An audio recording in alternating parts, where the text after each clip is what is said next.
우리는 교회입니다. 세 번째 시간으로 사도행전 1장 4절부터 8절까지 말씀을 통해서 내 증인이 되리라, 내 증인이 되리라 라는 제목으로 말씀을 나누겠습니다.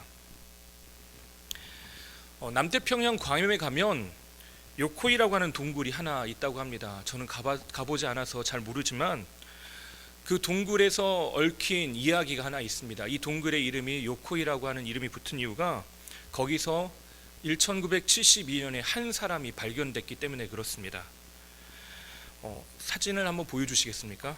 이 사람인데요, 마을에서 떠도는 소문에 의하면 뒷산 동굴 근처에서 사람 모양인데 짐승 같은 게 돌아다닌다라는 그런 소문을 듣게 됩니다. 근데 이 짐승을 잡고 봤더니 말 그대로 사람이었는데 바로 이런 몰골을 하고 있는 사람이었습니다. 이 요코이라고 하는 사람은 발견 당시에 나이 58세의 남성이었는데 일본 군인이었습니다. 요코이는 2차 세계대전이 한창일 때 일본 나고야에서 징집되어서 괌에 배속되어 있던 일본 군인입니다. 거기서 홀로 약 30년간 버티며 살았는데요, 이 사람이 30년 동안 다른 사람들에게 주위에 눈에 띄지 않고 이 동굴에서 숙식을 해결한 겁니다. 어떻게 이게 가능할까? 또 왜 이 사람은 그렇게 살 수밖에 없었을까 하는 것이 굉장히 중요한 문제인 것 같습니다. 이 사람은 왜 동굴 속에 30년 동안 홀로 스스로를 가두어뒀을까요? 이유는 간단한데요, 전쟁이 끝났다라는 이야기를 누구도 전해주지 않았기 때문에 그렇습니다. 그래서 이 사람은 사람들에게 발견될 당시에도 총을 소지하고 있고 일본 군복을 여전히 입고 있었습니다. 사람들에게 발견되었을 때 이 사람이 죄송하다라는 말을 먼저 했습니다. 왜냐? 내가 황국 신민으로서 전쟁을 다 수행하지 못한 것이 죄송하다. 내가 천황에 대한 그 예와 그 충성심은 아직도 변하지 않았다라고 했다고 합니다. 이 사람이 왜 이렇게 살았는가? 이유는 간단하죠. 전쟁이 끝났다는 소식이 전해지지 않은 겁니다. 세상이 바뀌었다라는 이야기, 그것이 이 사람에게 전해지지 않은 것이에요. 사세에서 내려가면 문제가 될 것이라는 것을 알았기 때문에 30년간 거기에 사는 겁니다. 그 괌에 있는 수많은 사람들이 살고 있죠. 같은 하늘 아래서 살아요. 그런데 누구는 자유롭게 사는가 반면에 누구는 여전히 그 갇힌 세상, 전쟁터에서 살고 있습니다. 평화가 흐르고 있는데 이 사람은 여전히 평안과 거리가 먼 인생을 살고 있었던 겁니다. 우린 지난주에 하나님 나라에 대해서 함께 나눴습니다. 하나님의 나라가 임하다. 우리가 3절 말씀을 통해서 본 것처럼요, 예수님이 전하고 싶으셨던 중심 메시지는 하나님 나라였습니다. 그래서 사도행전 마지막 메시지, 바울이 전하고자 했던 메시지도 무엇이었습니까? 하나님 나라를 온 땅에 전한 것이었습니다. 그래서 이것이 끝이 아니라 이것이 우리를 통해서 또 다시 사도행전 29장으로 온 땅 가운데 전하고 쓰여지길 원하는 것이 하나님의 마음이라고 또 말씀드렸죠.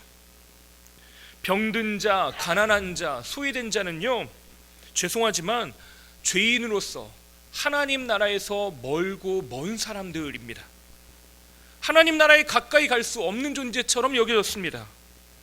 그러나 하나님 자신이신 예수님께서요, 이 땅에서 자신의 모든 권세를 버리고 인간의 몸으로 이 땅에 오셨습니다. 인간의 몸으로 오셨다는 건요, 우리가 코끼리를 냉장고에 넣는 법 아시죠? 모르시나요? 냉장고의 문을 열고 코끼리를 집어넣으시면 됩니다. 그런데요, 이것보다 더 어려운 게 뭐냐면요, 하나님 당신이요, 당신이 만드신 피조 세계 안에 자기 자신을 가두시는 거예요. 그것도 정말 죄송합니다, 밴댕이 소갈딱지만한 우리의 마음 가운데, 우리의 심령 가운데 인간의 몸을 입고 오시겠다라고 하는 건, 여러분, 이건 굉장히 충격적이고 논리적으로 상상이 갈 수 없는 이야기입니다. 근데 그것을 주님께서 하셨어요. 하나님 당신께서 하셨다는 겁니다. 근데 그 주님이요, 누구도 찾아가지 않고 누구도 관심 갖지 않고 심지어는 하나님 나라부터 완벽하게 동떨어졌다고, 저 변두리로 밀려난 인생에게 주님은 뭐라고 하셨습니까? 하나님의 나라가 너에게 임했다.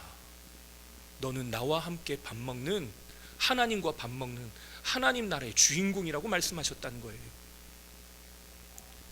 근데 문제는 뭡니까?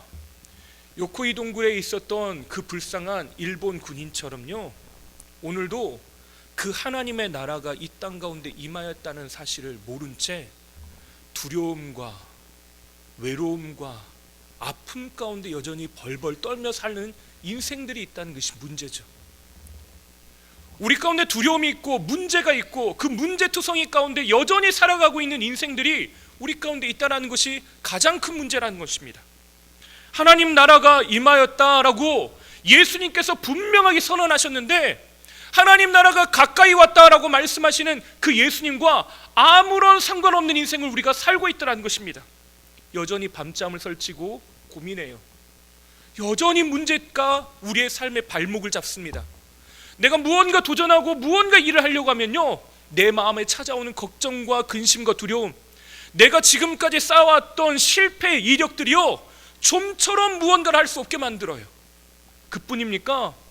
여전히 마음이 아프고요, 상처나고요, 힘들어서 아무것도 없는, 살 수 없는 좌절의 상태로 만들어버리더라는 거죠. 그런데 주님께서 뭐라고 말씀하셨다고요? 마가복음 1장 15절에 이르시되 때가 찼고 하나님의 나라가 가까이 왔으니 회개하고 복음을 믿으라 하시더라. 예수님께서 우리에게 말씀하시는 메시지입니다. 하나님 나라가 어떻게 됐다고요? 가까이 왔다. 저 멀리 우주 저편에 있던 하나님의 나라가 오늘 내가 살고 있는 이 현실, 오늘 내 일상, 내가 숨쉬고 살아가고 있는 것, 때로는 최선을 다해 살아보겠다고 고뇌하고 있는 그 자리, 고난받아서 아파하고 있는 그 자리에 하나님의 나라가 가까이 왔답니다. 시간적으로 공간적으로 하나님 나라가 저 멀리 있다고 생각했는데요, 그 나라는 멀지 않고 어디에 있다고요? 예수님과 함께하는 그 자리, 예수님과 동행하는 그 자리, 예수님이 사람들 한 사람 한 사람을 만나주셨던 그 자리에 임하였던 것처럼 그 주님을 만나는 그 사람들에게 임하겠다는 거죠. 그래서 어떻게 하랍니까? 회개하랍니다. 돌이키래요. 어디로요? 하나님께로 방향을 틀랍니다. 하나님의 말씀 앞으로 우리의 인생의 방향을 틀어놓으래요. 그 말씀을 붙잡으랍니다. 우리가 하나님 나라와 아무 상관없는 인생인 것처럼 보였는데 주님의 나라가 임하였다라고 하는 그 말씀, 주님께서 우리에게 하시는 그 말씀을 붙잡으며 나아가랍니다. 그러면 어떻게 된다고요? 하나님의 나라가 가까이 왔다. 근데 오늘 중요한 것은 그 나라가 임하였는데, 그 나라가 임하는 것을 모른 채 살아가는 사람들은 어떻게 할 거냐는 거죠. 특별히 하나님 나라를 전해줄 사람이 필요하다고 오늘 말씀을 하는데, 그 전해주는 사람에 대해서 특별한 이름을 하나 붙여놨습니다. 그 특별한 이름이 무엇일까요? 누가는 첫 번째 편지에서요, 누가복음 마지막에 하나님 나라를 선포하는 장면으로 끝납니다. 그리고 거기서 이 하나님 나라를 선포하는 사람의 정체성을 이렇게 말하는데, 누가복음 24장 45절부터 48절까지의 말씀을 제가 읽어보겠습니다. 우리 함께 읽어볼까요? 이에 그들의 마음을 열어 성경을 깨닫게 하시고 또 이르시되 이같이 그리스도가 고난을 받고 제3일에 죽은 자 가운데서 살아날 것과 또 그의 이름으로 죄사함을 받게 하는 회개가 예루살렘에서 시작하여 모든 족속에게 전파될 것이 기록되었으니 너희는 이 모든 일의 증인이라. 아멘. 성경에서 뭘 이야기하고 있답니까? 내가 너희를 위해서 모든 죄, 그 모든 짐을 대속하고 대신 짊어지고 속하여서 내가 너를 살려낼 거야. 근데 이걸 전해줄 사람이 필요한데 그게 누구라고요? 이 모든 일에 증인이 필요하답니다. 전해주는 사람하고 증인하고 좀 다르죠. 근데 여기서는 분명하게 증인이 필요하답니다. 근데 두 번째 편지인 오늘 우리가 읽고 있는 사도행전, 여기서는 뭐라고 이야기하고 있을까요? 똑같이 이야기하고 있습니다. 우리가 읽었던 8절 말씀을 함께 읽어볼까요? 오직 성령이 너희에게 임하시면 너희가 권능을 받고 예루살렘과 온 유대와 사마리아와 땅끝까지 이르러 내 증인이 되리라 하시니라. 아멘. 여기서도 마찬가지입니다. 하나님의 나라의 일을 말씀하셨다라고 하는 3절 말씀을 이어서요, 그 나라가 온 땅 가운데 선포될 때 필요한 존재가 있는데 그것이 증인이랍니다.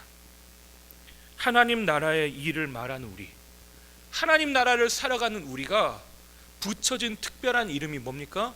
증인이라는 겁니다. 나는 증인. 우리의 부르심이 뭐라고요? 증인이랍니다. 우리의 정체성이 뭐라고요? 증인입니다. 어렵고 힘들지만 그것을 증거해내는 증인이 되어야 한다고 말씀하고 있는 겁니다. 그러면 오늘 말씀을 통해서요, 우리가 증인이 어떤 사람인가를 잠깐 좀 살펴보려고 하는데, 첫 번째로 증인은 보고 들은 것을 말하는 사람입니다. 사건에서요, 참여하고 본 것을 말하는 사람이에요.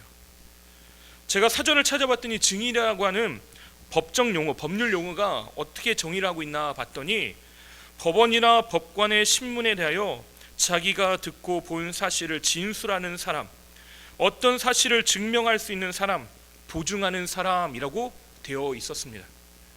다시 말해 증인이 어떤 사람이라고요? 보고 들은 사실을 있는 그대로 진술하는 사람이라는 거예요.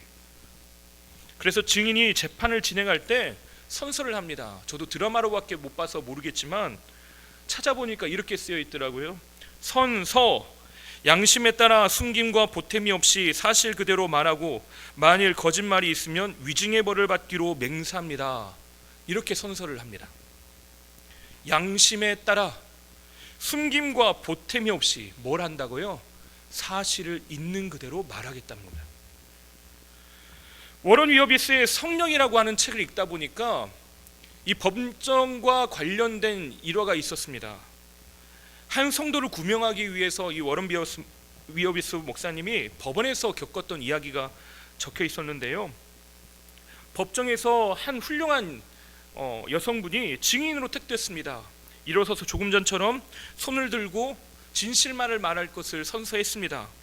그런 다음 그 여인을 앉으라고 한 다음에 검사가 묻기 시작합니다. 증인은 10월 모일 모 시간에 무엇을 했습니까? 뭘 봤습니까? 라고 물었습니다. 그랬더니 그 여인이 뭐라고 했냐면, 제 생각에는 아마도 이런 일이 있었던 것 같아요 라고 말을 했습니다.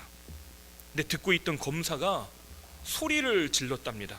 증인, 이 법정에서는 추측한 것으로만 말하지 말고 당신이 본 것, 느낀 것, 들은 것을 그냥 그것만 말하면 됩니다.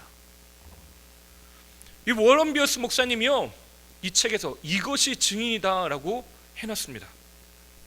증인이 된다는 건 뭐라고 하는 거예요?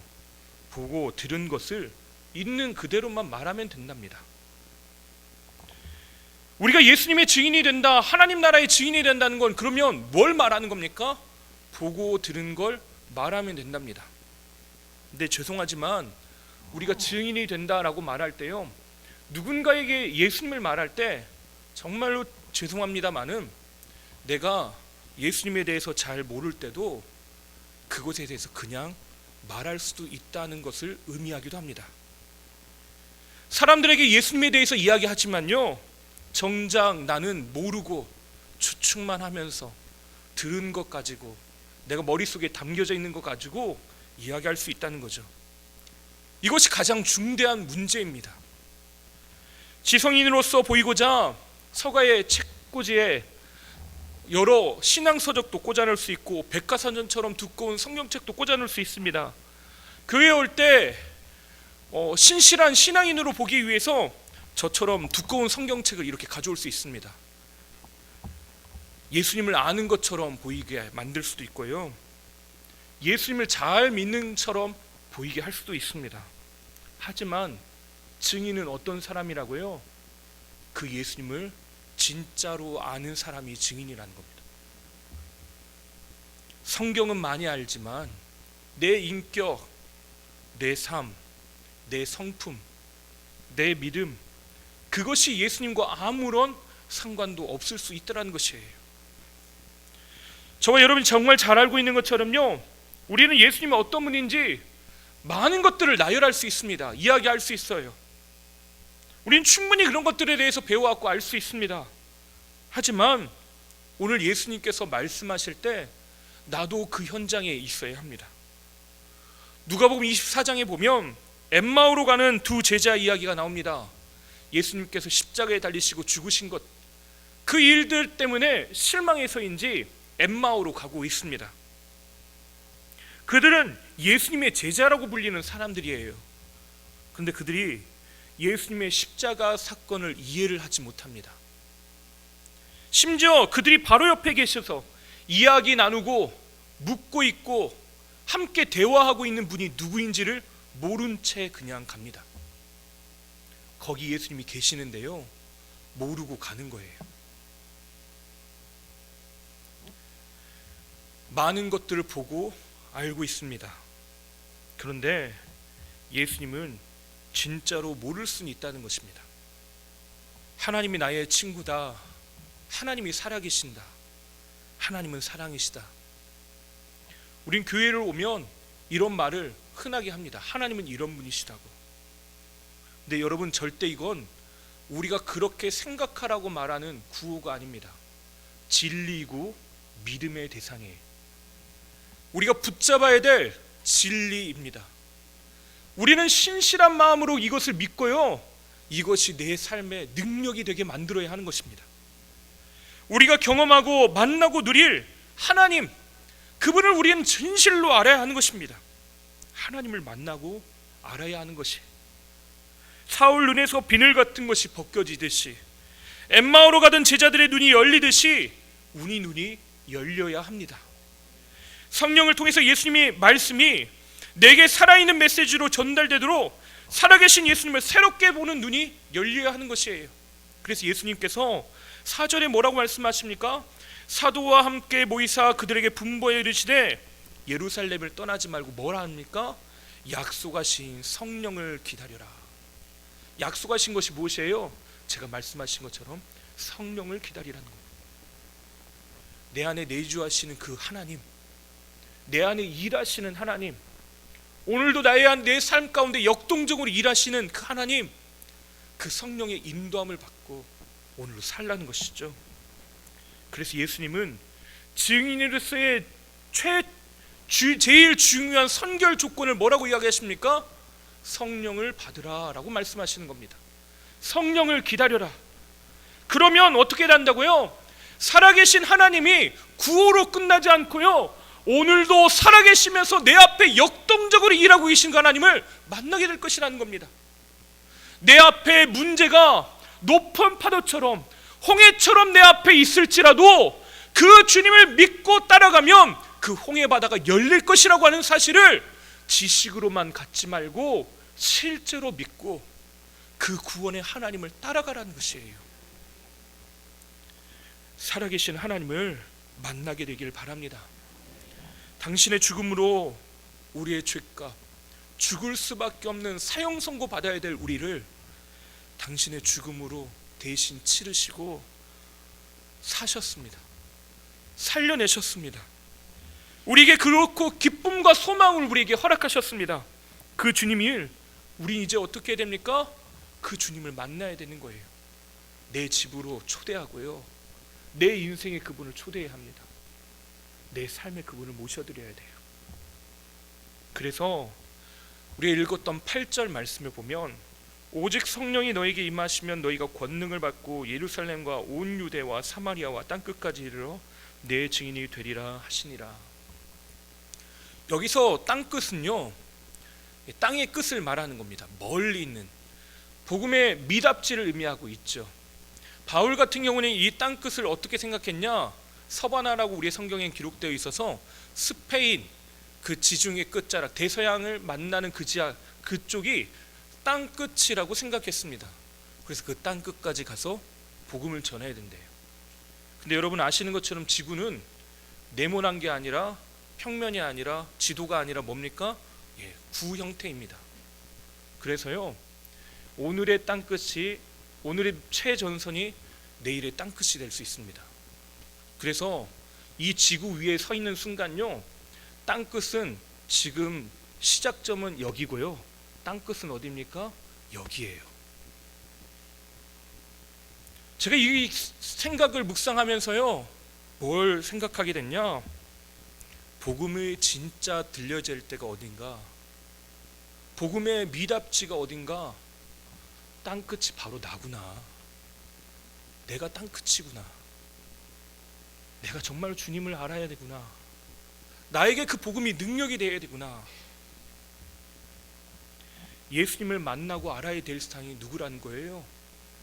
옆에 있는 집사님 쳐다볼 필요도 없고요, 권사님 볼 필요도 없고, 내 아이들 볼 필요도 없습니다. 내 남편 볼 필요도 없어요. 누굽니까? 나라는 거예요. 나. 복음의 미답지가 어디예요?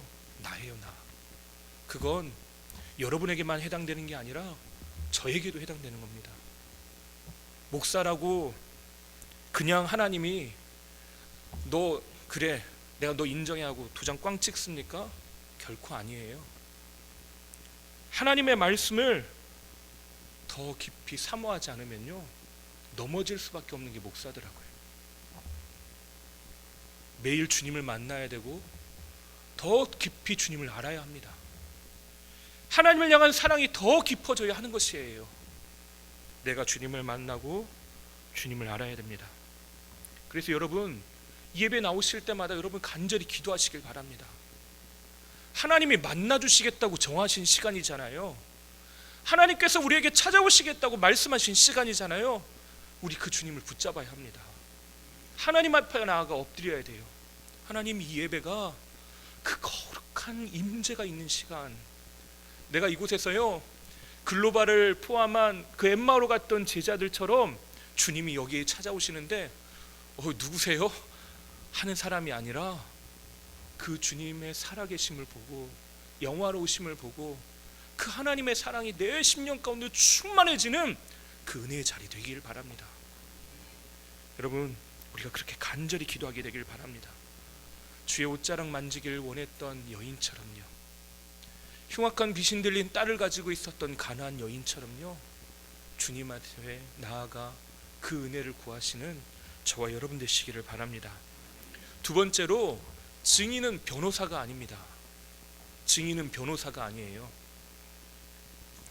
증인이라고 말할 때 우리에게 여전히 걸림돌이 하나 있는데요, 난 말도 못하고 능력도 없고 뭘 어떻게 해야 될지도 몰라요 라고 말할 때가 있습니다. 네, 여러분, 이건 굉장한 착각입니다. 여러분, 우리가 뭐라고 했습니까? 증인이라고 했어요. 여러분에게 예수님께서 변호사 자격증 주신 적이 없습니다. 우리 뭐라고 부르셨다고 초대하셨다고요? 증인이라고 하셨습니다. 왜 그렇습니까? 법정에서요, 판사, 변호사는, 검사는요, 국가가 인증하는 엄청난 자격 조건이 필요합니다. 여러분, 그건 그냥 아무나 되는 게 아니죠. 여러분, 오늘 내일 사법고시가 있으면 여러분 가서 붙으시겠습니까? 다 되면 얼마나 좋겠습니까? 하지만요, 그건 아무나 되는 건 아니더라고요. 그래서요, 젊음의 시간들을 캄캄한 고시원에서 보내는 젊은 인생들이 얼마나 많습니까? 그래서 이 고통의 시간들을 보내고 자격을 받았을 때 얼마나 기쁜지, 옛날에는 동네마다 이런 일들이 있으면 잔치를 하고 현수막을 커다랗게 보냅니다. 누구누구 아들 누구씨 사법고시 합격하다. 제 이름이 붙었으면 얼마나 좋았겠습니까마는 그러지 못해서 죄송합니다. 왜 이렇습니까? 그게 엄청난 고통의 시간, 엄청난 자격을 필요하기 때문에 그래요. 근데 여러분, 정말 다행입니다. 정말 다행인 거 뭔지 아십니까? 하나님이 나를 너는 변호사가 되라 하신지 않고요, 증인이 되라 말씀하신 게 얼마나 감사한지 모릅니다. 증인은 어떤 사람이냐면요, 보고 들은 걸 알면 되는 거예요. 그냥 재판에요, 내가 자격 시험 봐가지고요, 오늘부터 증인 시험이 있습니다. 합격증만 증인을 세우겠습니다. 하지 않고요. 보고 들은 사람만이면 충분하다는 거예요. 증인이 변호사처럼 법에 대해서 많이 알면 정말 좋겠죠. 더할 나위 없이 좋습니다. 말할 때요, 증인 원하는 대로, 이게 내 말할 때 딴소리 안 하고 딱 정제된 말을 하려면 할 수 있다면 얼마나 좋겠습니까? 근데 여러분, 말 못한다고 걱정할 필요 없습니다. 변호사랑 상의하면 돼요. 변호사가 말하라는 대로 말하면 되는 겁니다. 검사한테 다 이야기했어요. 검사가 이렇게 이야기하라고 하면요, 그대로 하면 돼요. 너무 쉽죠? 예, 안 쉬우십니까? 예. 그래도 다행인 건 변호사가 안 되라는 게 얼마나 다행입니까? 사건이 어떻게 이루어지는지를 알면 되는 것이에요. 주님께서요, 우리에게 이 증인이라고 하는 조건을 주실 때 다른 조건이 아니라 성령님이 내 안에 계시면 그것을 충분하다고 말씀하셔요. 근데 우리는 뭘 봅니까? 말 못하고요, 할 수 있는 게 없고요, 내가 사람들 설득도 못하고요, 이것 때문에 걱정해요. 근데 이 걱정은 내가 할 걱정이 아니에요. 누가 하실 걱정입니까? 죄송합니다. 하나님이 하실 걱정입니다. 제가 여러분 여기서 앞에서 말씀을 전하지만요, 제가 가지고 있는 말로 여러분을 변화시키면 얼마나 변화시키겠습니까? 죄송하지만 여기 김창욱 씨 같은 분이 와가지고 여러분을 막 웃고 떠들고 하고 막 울고 웃기면 정말로 대박 날 것 같습니다. 그분을 하나님께서요, 1000사람 100사람으로 만들어놨으면 참 좋았을 텐데, 근데 죄송하지만 그 사람을 한 사람만 만들어 놓으셨더라고요. 그래서 아쉽게 김창욱 씨가 오늘 여기 못 오고요, 제가 여기 왔습니다. 근데 제가 믿는 건요, 하나님이 나를 여기 증인으로 세우셨다면 내게 변호사를 붙여주실 거라고 저는 믿어요. 우리의 믿음은 그겁니다. 모세가요, 자기가 변호사인 줄 알았어요. 그래서 호렙산에 불붙는 떨기나무 앞에 가가지고 하나님을 만났습니다. 내가 너를 애굽 땅에서 인도해내는 지도자로 삼을 거다. 그러니까 모세가 딱 뭐라고 합니까? 아니요, 나는 아이라서 말도 못하고요. 80 먹은 노인이 죄송합니다. 나는 아이라서 말도 못한답니다. 끔찍한 이야기죠. 그러니까 주님 뭐라고 읽어보겠습니다. 얼마나 끔찍한 이야기를 했는지. 출애굽기 4장 10절부터 12절까지 읽어보겠습니다. 함께 읽겠습니다. 모세가 여호와께 아뢰되 오 주여, 나는 본래 말을 잘하지 못하는 자니이다. 주께서 주의 종에게 명령하신 후에도 역시 그러하니 나는 입이 뻣뻣하고 혀가 둔한 자니이다. 여호와께서 그에게 이르시되 누가 사람의 입을 지었느냐? 누가 말 못하는 자나 못 듣는 자나 늘 밝은 자나 맹인이 되게 하였느냐? 나 여호와가 아니냐? 이제 가라, 내가 내 입과 함께 있어서 할 말을 가르치리라. 아멘. 예, 모세는요, 자기가 변호사인 줄 알았어요. 백성들 어떻게 설득시킵니까? 나 입이 뻣뻣해서 말도 못합니다. 그때 하나님 뭐라고 해요? 내 입에 내가 할 말을 가르칠 거다. 변호사가 누구라는 겁니까? 하나님이시래요. 변호사는 하나님입니다. 여러분 걱정 안 하셔도 됩니다. 근데 이게 하나님이 변호사시다라고 하는 말을 제가 지어낸 게 아닙니다. 여러분 성경에 그렇게 기록되어 있어요. 요한복음 14장 26절에 똑같은 말이 기록되어 있습니다. 14장 26절 읽어볼까요? 보혜사 곧 아버지께서 내 이름으로 보내실 성령, 그가 너희에게 모든 것을 가르치고 내가 너희에게 말한 모든 것을 생각나게 하리라. 아멘. 여기서 보혜사, 성령이란 단어를 아시죠? 보혜사, 이 말은 원어를 보면 파라클레이토스라고 되어 있는데 이 말이 무슨 뜻이냐? 변호사입니다. 이 말 자체가 변호사예요. 그래서 영어 성경, 많은 영어 성경에서요, 이 단어를 보혜사라는 말을 변호사라고 번역을 했습니다. 변호사 곧 아버지께서 내 이름으로 보내실 성령. 아버지께서요, 나에게 변호사를 보내주셨대요. 그분이 누구라고요? 성령님이랍니다.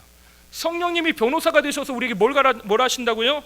너희에게 모든 것을 가르치시고 내가 너희에게 말한 모든 것을 생각나게 하리라.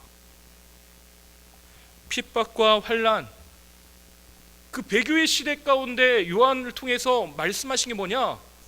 성령께서 너희를 가르치실 것이다. 걱정하지 말아라. 두려워하지 말아라고 말씀하시는 겁니다. 여러분, 성령께서요, 다만 우리가 그분을 의지하면서 오늘을 살기를 바라시는 거예요. 다시 한번 말씀드립니다. 우리는 변호사가 아니에요. 누가 변호사십니까? 하나님이십니다. 그럼 우리는 누굽니까? 증인입니다. 이걸 잊지 말아야 돼요. 그럼 우리는 뭘 해야 되는 겁니까? 보고 들은 걸 이야기하는 거예요. 이 보고 들은 거 이야기하는 게 전문 용어가 하나 있습니다. 전문 용어 하나 있는데 여러분 꼭 기억하십시오. 그걸 보고 간증이라고 합니다. 간증. 전문 용어예요, 여러분. 이거 꼭 기억하셔야 됩니다. 여러분 오늘 하나 배워 가셨는데 간증이 뭐냐? 거창한 일들, 막 내가 기도했더니 막 병이 났고 그게 아니라요. 내가 오늘 하나님을 만난 거. 우리 청년들하고요 성경 통독을 하고 있는데요. 청년들이 정말 힘들지만 매일마다 13장씩을 읽고요. 그걸 인터넷에다가 자기의 묵상, 느낀 거, 회개한 거, 하나님 가르쳐 주신 거 그걸 올려요. 빼지지 않고 다 올립니다. 13장이 쉬운 것 같죠? 여러분 어렵습니다. 내가 매일 그것도 15주에 한 방에 끝내겠다고 지금 그러고 있어요. 그래서 직장 다니면서 밤에 야근하면서 그러고 와가지고 또 읽고 하더라고요. 어제도요 청년들하고 광주에 소풍 갔다 왔는데 소풍 갔다 와가지고 피곤한데 와가지고 또 올리더라고요. 제가 그걸 안 읽어볼 수가 없잖아요. 또 읽고 제가 같이 기도했는데 간증이 뭐냐면요, 그 청년들이 올린 것처럼 오늘 내게 주신 하나님의 말씀이 무엇인지를 이야기하는 거예요. 속회에 여러분 참여하실 때 하나님께서 오늘 내가 하나님 앞에 이렇게 기도했어요. 이게 간증입니다. 내가 뭘 한 겁니까? 변호사에게 이야기한 거예요. 그게 간증이에요. 여러분, 하나님과 하나님께로 나아간 이야기, 하나님께로부터 들은 이야기, 하나님의 말씀, 우리 입을 통해 뭘 해야 된다고요? 전하고 선포하고 선언해야 하는 것이에요. 우리는 사람을 설득시키기 위해서 논쟁하고 싸우는 사람이 아닙니다. 우리는 어떤 사람입니까? 간증하는 사람이에요. 설명이 아니라 믿음을 선언하는 사람이에요. 그래서 증인은 누구에게 맡겨드리는 거예요? 성령님께 맡겨드립니다. 성령님, 나는 말할 뿐이지만 주님 일하시옵소서.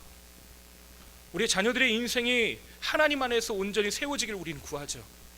내가 자녀들 붙잡고 얼마나 우리가 설명해보고 하나님에 대해서 이야기해봤습니까? 야, 그래도 오늘 교회 가야 돼. 그런 이야기 한두 번 해봤습니까? 근데요, 나는 그냥 이야기할 뿐입니다. 하나님은 널 사랑하셔. 하나님이 널 얼마나 귀하게 여기신지 몰라. 그게 간증이에요. 근데 그 인생을 책임지시도록 내어드리고 맡겨드리는 게 뭡니까? 바로 변호사이신 주님 만나는 거예요. 하나님은 변화시키시는 거죠. 나는 심지만 열매 맺게 하시는 분이 하나님이시죠. 인정하는 겁니다. 그러면 바뀌는 것이에요. 마지막 세 번째로, 증인은 사건의 키를 쥐고 있는 사람입니다. 사건의 열쇠를 쥐고 있는 사람이에요. 법정에서 증인을 채택한 이유가 뭡니까? 사건의 진실을 알기 위해서 그러는 거죠. 그냥 피고와 원고의 상황이 어떤지를, 그 사람들의 이야기만 충분치 않으니까 증인을 세워서요, 이게 확실한 게 무엇인지를 알기 위해서 하는 겁니다. 진실을 듣고 싶은 거예요. 이 증인의 한마디 때문에 때로는요 사람이 살기도 하고 죽기도 합니다. 내가 말 한마디에 인생이 바뀌기도 하고 살아나기도 해요. 증인은 그래서 엄중한 사명을 갖고 있는 겁니다. 나는 이 사람을 바꿀 수 없지만요, 하나님께서 나를 증인으로 세우셨다는 건 한 사람의 인생을 나에게 맡기셨다는 것과 마찬가지입니다. 그래서 우리는요 기도하고 말해야 하는 것이에요. 얼마 전 수요 기도회 때요, 호주 시드니의 한 전도자 이야기를 해드린 적이 있습니다. 여기서 다 말씀드리는 건 적절하지 않을 것 같은데 간단하게 이야기 드리면, 이 호주의 시드니의 조지가라고 하는 곳에 40년간 하루도 빠지지 않고 전도한 사람이 있었답니다. 열매가 없었어요. 근데 그 열매가 없는 그곳에 이 사람이 낙심되고 있었습니다. 근데 세계 도처에서 어떤 일이 일어났었냐? 이 조지가에서 복음을 전하던 전도자를 통해서 예수님을 만났다라는 증거가 곳곳에서 들렸다는 겁니다. 열매가 없은 것처럼 보여요. 내가 증언해도 아무것도 달라지지 않을 것처럼 보입니다. 하지만 달라지고 있어요. 왜요? 내가 하나님 나라를 선포하고 있거든요. 이곳에 하나님의 나라가 임한 걸 선포하고 있거든요.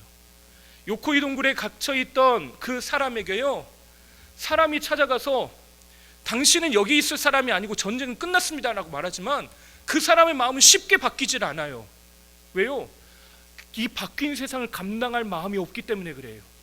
근데 어느 순간요, 이 사람이 일본에 돌아가서요, 참의원 선거에 나가서 국회의원이 되려고 했답니다. 예. 놀랍죠? 이 사람의 마음 가운데 전쟁이 끝났구나 알아차린 거예요. 증인은요, 말해야 합니다.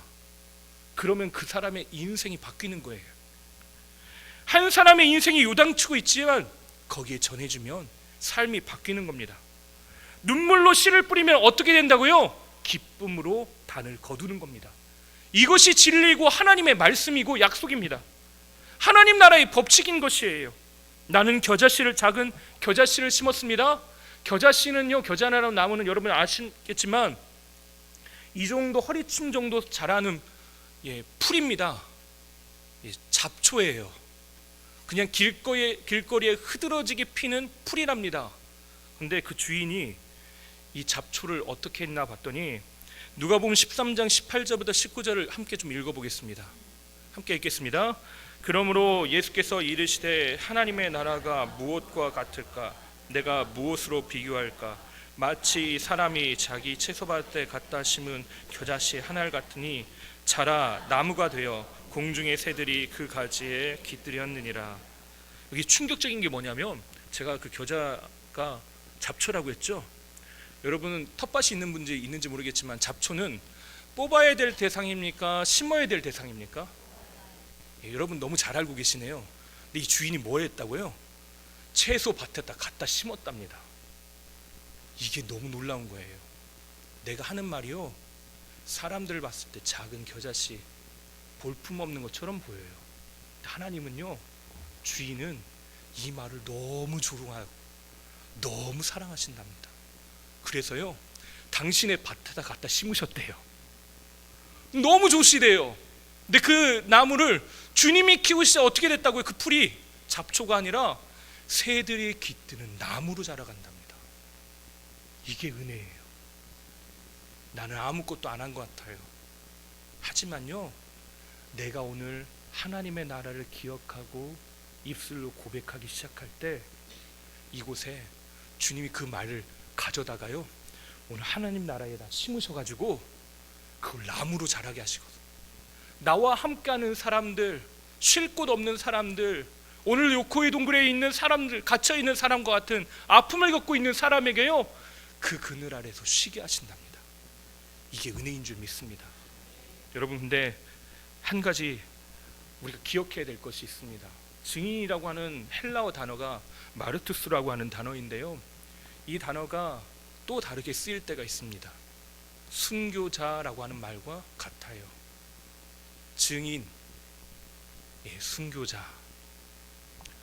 하나님의 말씀을 내 입으로 벌려서 말한다는 건 쉬운 게 아니래요. 각오가 필요합니다. 전투가 일어나요. 하지만요, 내가 입을 벌려서 고백하는 것이 순교의 각오라면 순교의 피가 뿌려진 곳에 하나님의 나라가 임하는 것처럼 내가 오늘 믿음으로 살겠다고 몸부림친, 내가 증인의 삶으로 살겠다라고 하는 그 자리에 하나님의 나라가 임하게 될 줄 믿습니다. 우리 모든 성도님들이 이 은혜를 누리시면서 오늘 증인으로 살게 되시길 바랍니다. 어디 나가시면 꼭 이렇게 하십시오. 나는 증인입니다. 나는 증인입니다.